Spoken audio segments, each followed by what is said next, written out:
Hôm nay, điều Ali lo sợ nhất cuối cùng cũng đã xảy ra. Người mua mảnh đất đưa cảnh sát đến tận nhà, yêu cầu Ali cùng gia đình phải nhanh chóng rời đi và bàn giao lại toàn bộ căn nhà. Ali buộc phải chấp nhận rằng căn nhà này thật sự không còn thuộc về gia đình mình nữa.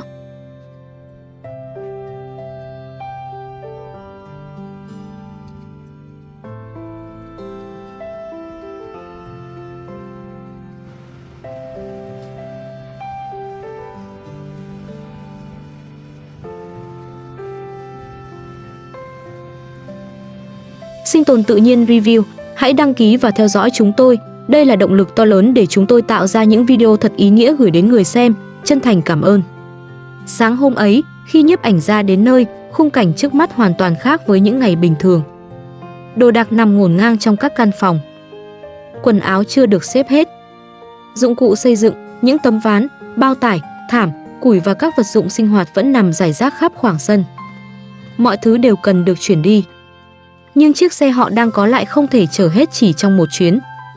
Trong khi đó, Ali và Parisa vẫn chưa tìm được một mái nhà mới để chuyển đến. Thời gian không còn nhiều. Người chủ mới chỉ cho họ ở lại đến tối. Vì vậy, Ali buộc phải tận dụng từng giờ, từng phút còn lại. Nhìn thấy Parisa vẫn chưa thu dọn được bao nhiêu, Ali sốt ruột hỏi: sao cô vẫn chưa dọn đồ? Anh nói tiếp: hôm qua tôi đã đến gặp Askan. Nhưng vì một vài lý do, chúng tôi vẫn chưa thể nói chuyện được với chủ mảnh đất. Ali nhìn quanh căn nhà rồi đưa ra quyết định. Trước tiên, chúng ta phải gửi đồ đạc sang nhà Sakina. Nhưng vừa nghe Ali nhắc đến nhà Sakina, Parisa lập tức phản đối. Không, chúng ta sẽ không để đồ ở nhà Sakina. Ali cố giải thích. Chúng ta phải mang đồ đến đó vì không còn nơi nào khác. Anh nhắc lại thời hạn mà gia đình đang phải đối mặt. Chúng ta chỉ được phép ở đây đến tối. Mau thu gom tất cả đồ đạc lại. Parisa nhìn những vật dụng nặng nề trong nhà rồi nói: giúp tôi với. Những món đồ nặng sẽ mất rất nhiều thời gian. Ali đáp: bây giờ chúng ta phải mang những thứ có thể chuyển được ra ngoài trước. Ali nói: chúng ta sẽ ăn trưa ở đây. Nhưng trong nhà vẫn còn quá nhiều đồ. Anh bước vào một căn phòng rồi hỏi: cô vẫn chưa dọn phòng sao? Parisa trả lời: chưa, để tôi đi lấy mũ đã. Ali chỉ vào chiếc tủ lạnh.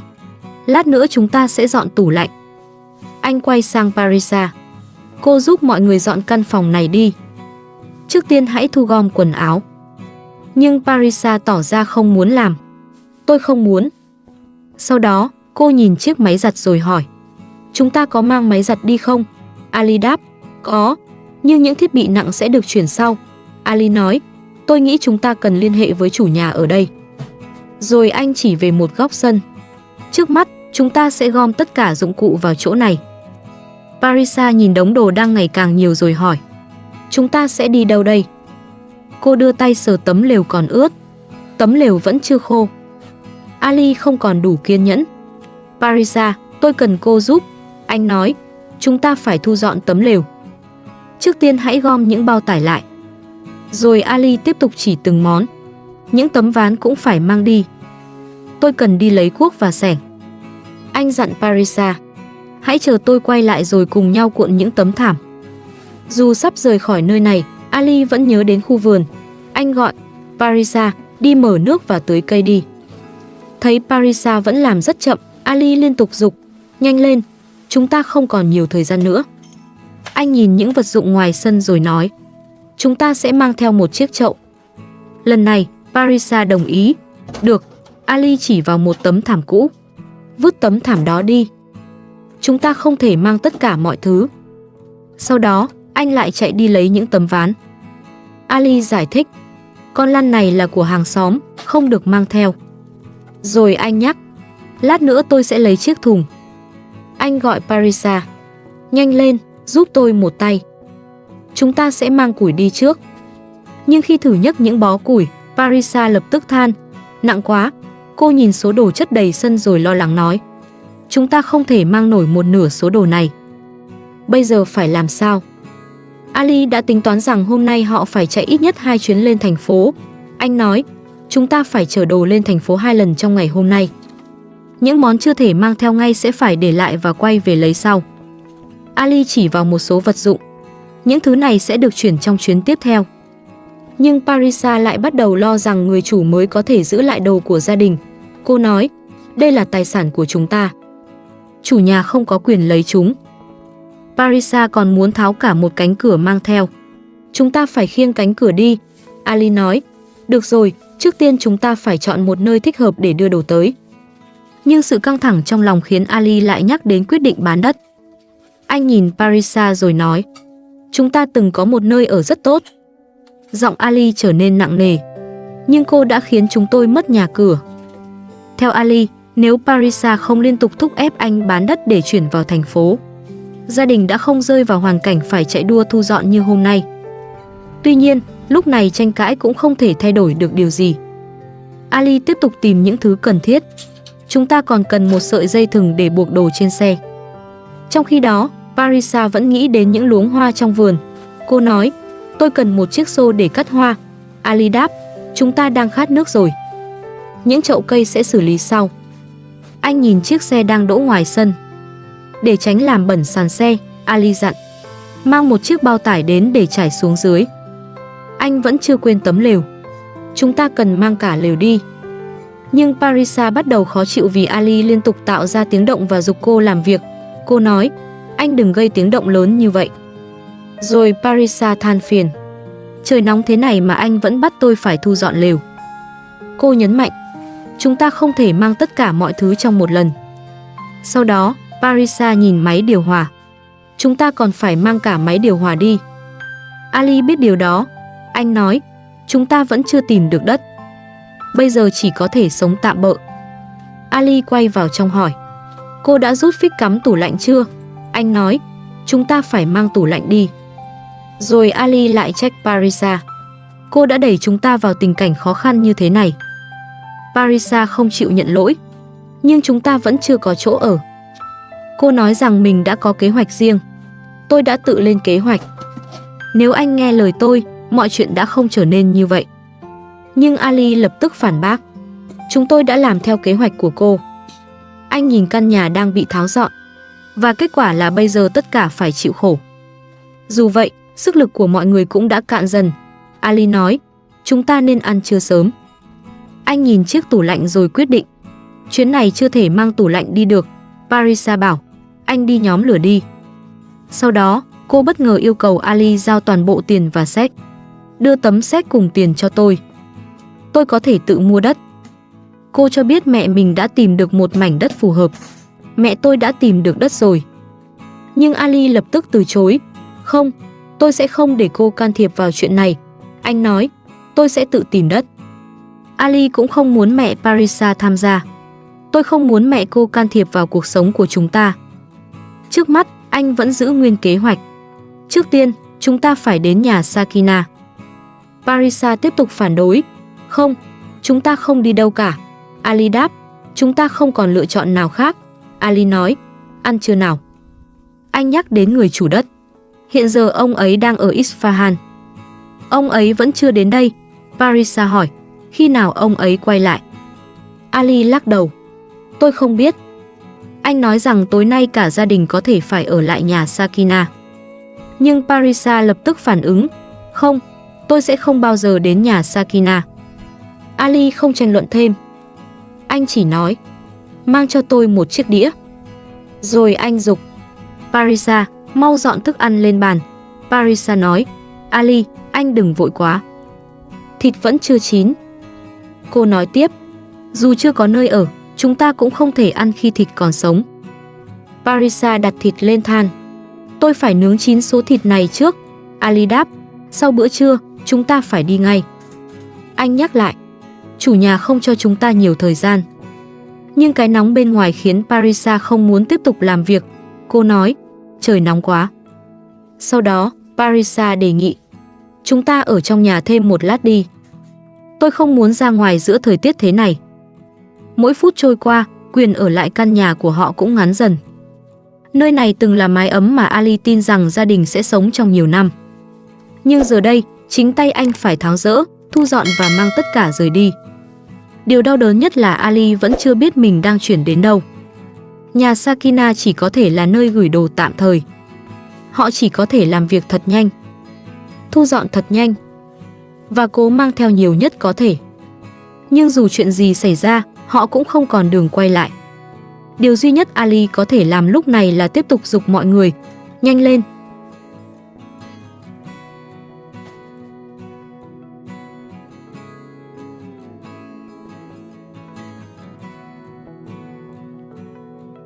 Một lúc sau, khi Ali và Parisa vẫn đang cuống cuồng thu dọn đồ đạc, bên ngoài căn nhà bỗng vang lên tiếng gõ cửa dồn dập. Parisa giật mình nói, hình như có người đang mở cửa. Ali lập tức ngăn cô lại. Chờ một chút, để tôi ra xem.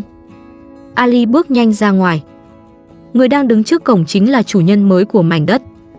Vừa nhìn thấy Ali, ông ta hỏi thẳng, xin chào, mọi người đã dọn khỏi đây chưa? Không vòng vo, Ali lập tức chất vấn, tại sao anh lại gọi cảnh sát đến?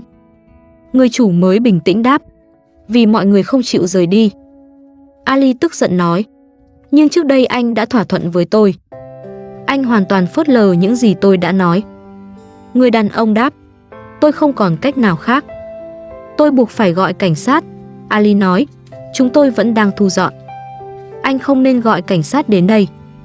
Nhưng người chủ mới vẫn kiên quyết, tôi cần cảnh sát có mặt để mọi chuyện được giải quyết rõ ràng. Hôm nay, gia đình tôi sẽ chuyển đến sống tại đây. Nghe câu nói ấy, Ali cố gắng hạ giọng, xin hãy cho chúng tôi thêm một chút thời gian. Chúng tôi sẽ nhanh chóng thu dọn. Ali nói, đồ của tôi cũng đang phải để ngoài trời. Tôi không thể chuyển hết chỉ trong vài giờ. Người chủ mới đáp, anh hãy làm nhanh lên. Tôi biết anh có rất nhiều đồ, nhưng anh không còn nhiều thời gian nữa.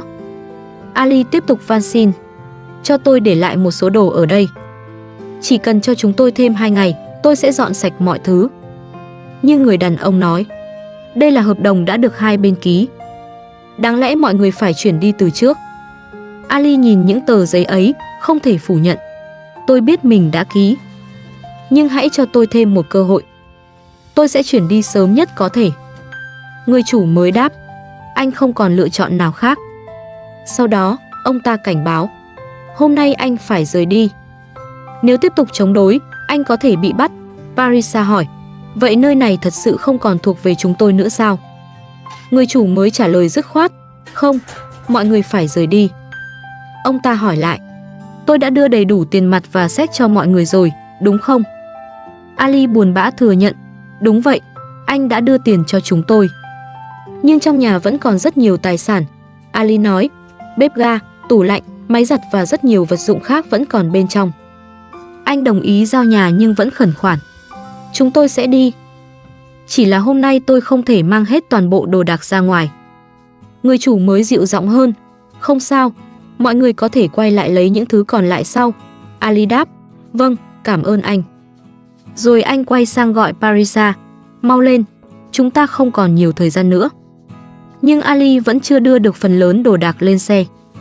Anh lại đề nghị người chủ mới cho thêm thời gian, trong khi Parisa cũng nói rằng cô phải lấy hết đồ dùng cá nhân. Người đàn ông tiếp tục thúc giục, hôm nay mọi người bắt buộc phải rời đi. Đáng lẽ mọi người phải chuyển từ hôm qua. Ông chỉ vào trong nhà, mau thu dọn đi. Thời gian không còn nhiều đâu.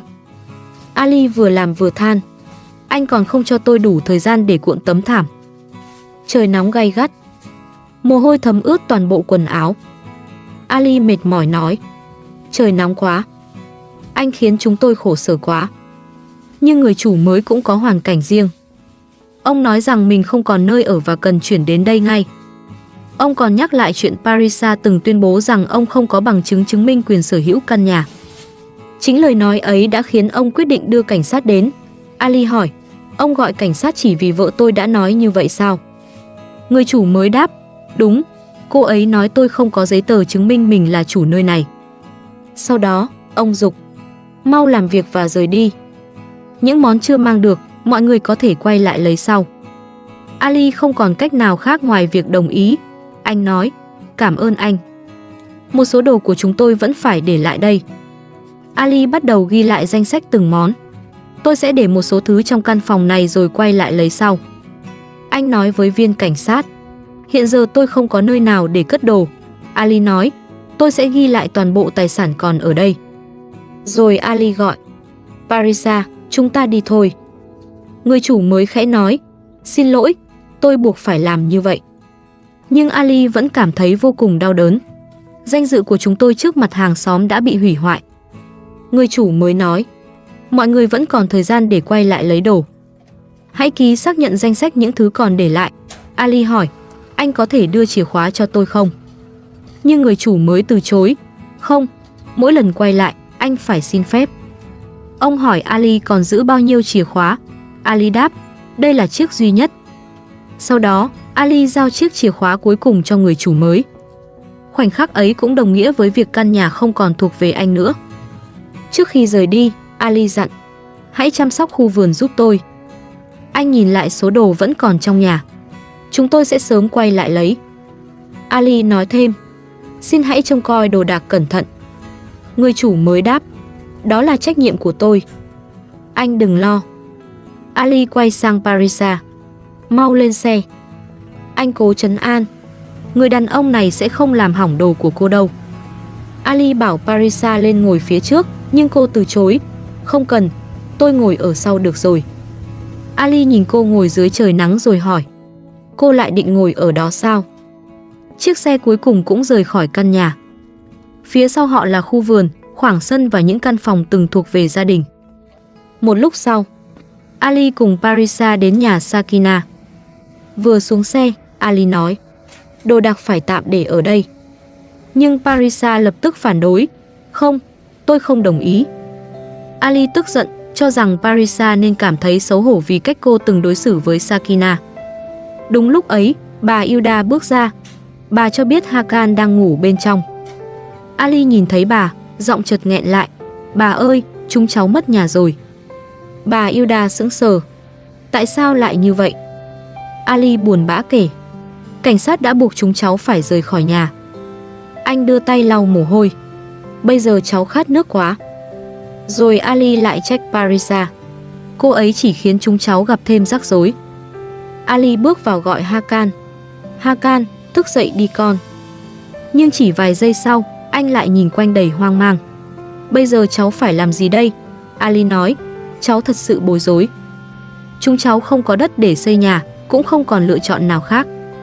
Bà Yuda hỏi, cháu đã mang hết đồ đạc đi chưa? Ali lắc đầu, chưa, chúng cháu buộc phải để lại phần lớn đồ ở căn nhà cũ. Anh đau đớn nói, cháu chưa bao giờ muốn bán mảnh đất ấy. Bà Yuda cũng kể lại chuyện xảy ra ở nhà Sakina. Karim đã đến đây cùng người vợ thứ hai. Bà nói, anh ta muốn vứt toàn bộ đồ đạc của Sakina ra ngoài, nhưng bà đã đứng chắn trước mặt anh ta. Bà Yuda thở dài, tất cả chúng ta đều khổ sở. Ali nói rằng mình vẫn cố tiếp tục thực hiện kế hoạch mua đất, nhưng mảnh đất mới lại gặp quá nhiều vấn đề. Anh lo lắng, bây giờ ngay cả đồ đạc của chúng ta cũng không còn an toàn. Nhìn bà Yuda bắt đầu rơi nước mắt, Ali vội nói, bà ơi, đừng khóc. Nhưng bà không thể kìm nén được nữa. Bà đã phải chịu đựng quá nhiều rồi. Bà nghẹn ngào hỏi, bây giờ bị buộc phải chuyển đi, chúng ta sẽ sống ở đâu? Ali tiếp tục an ủi, bà đừng khóc. Nhưng rồi anh lại đổ lỗi cho Parisa. Tất cả là lỗi của cô ấy. Chính cô ấy đã khiến chúng ta bị đuổi khỏi nhà. Ali đưa nước cho Hakan. Con trai, uống nước đi con. Bà Yuda nhìn số đồ đang chất trên xe rồi hỏi, chúng ta biết đi đâu bây giờ? Phải để tất cả những thứ này ở đâu? Ali đáp, đồ đạc trước mắt vẫn để trên xe. Anh hy vọng Askan sẽ giúp chúng ta tìm đất nhanh hơn. Bà Yuda hỏi, cháu đã chính thức bàn giao căn nhà chưa? Ali gật đầu, rồi, cháu đã giao cả chìa khóa. Nghe vậy, Parisa vẫn sốt ruột. Đừng lãng phí thời gian ở đây nữa. Ali nói, Parisa, tối nay cô phải ở lại đây. Tôi còn phải đến gặp Askan. Anh đề nghị mọi người cùng đưa đồ xuống xe. Nhưng Parisa lại phản đối. Không, để đồ ở đây không an toàn. Bà Yuda nói, không sao đâu. Cứ tạm để đồ ở đây. Sakina vẫn chưa trở về. Nhưng Parisa khăng khăng, tôi sẽ đến nhà bố mẹ mình. Parisa vẫn lặp lại, tôi sẽ về nhà bố tôi. Ali mất kiên nhẫn. Cô im lặng đi. Anh tức giận nói, cô muốn đi đâu thì tự đi. Bây giờ chúng ta không còn nơi ở nữa. Parisa than trời quá nóng và cho rằng họ không nên bán đất cho người đàn ông ấy. Ali đáp, chính cô đã khiến anh ta khiếu nại chúng ta. Parisa chỉ nói, đừng lãng phí thời gian nữa. Chúng ta cần mua đất. Ali hỏi bà Hilda, Sakina vẫn chưa gọi điện về sao? Bà lắc đầu, chưa, bà buồn quá. Ali lại an ủi, bà ơi, đừng khóc. Anh nhìn đồ đạc đang để dưới trời nắng. Nếu cứ để thế này, tất cả sẽ hỏng mất. Nhưng lúc này không còn giải pháp nào tốt hơn. Ali nói, chúng ta phải tiếp tục thôi. Anh kể rằng mình vốn muốn mua được đất mới trước rồi mới bán căn nhà cũ. Nhưng Parisa lại nhất quyết yêu cầu bán trước. Giờ đây, một số đồ vẫn còn ở căn nhà cũ. Những chậu hoa vừa mang theo cũng đang héo dưới nắng. Trong lúc khiêng đồ, Ali bất ngờ kêu lên, giúp tôi với. Tay tôi bị thương rồi. Anh nhờ bà Hilda, bà hãy trông coi đồ đạc giúp cháu. Nhưng Parisa vẫn nói, tôi sẽ không ở lại đây. Ali dứt khoát, cô phải ở đây đến sáng mai. Anh nói, tôi sẽ cùng Askan đi tìm đất. Chúng ta phải tìm một mảnh có giá phù hợp. Bởi đất trong thành phố quá đắt, số tiền Ali đang có chưa chắc đủ để mua. Bà Hilda gật đầu, đúng vậy, giá cả phải vừa với khả năng của chúng ta. Rồi bà lại lo lắng, Sakina về muộn quá. Ali đoán có lẽ Sakina phải sử dụng sim điện thoại của Iraq nên chưa thể gọi về. Trước khi rời đi tìm Askan, Ali dặn, bà ơi, hãy chăm sóc Parisa giúp cháu. Bà Hilda quay sang Parisa, cháu phải hiểu cho Ali. Sau đó, bà hỏi Ali, cháu có cần bà mang thức ăn ra không? Ali đáp, không, cháu đã ăn rồi. Bà Hilda vẫn chưa thể tin gia đình không còn đường quay lại nên hỏi, không còn cách nào để sống tạm ở căn nhà cũ thêm một thời gian sao? Ali buồn bã lắc đầu, không. Anh nhìn bà rồi nói, cảnh sát đã buộc chúng cháu phải rời đi.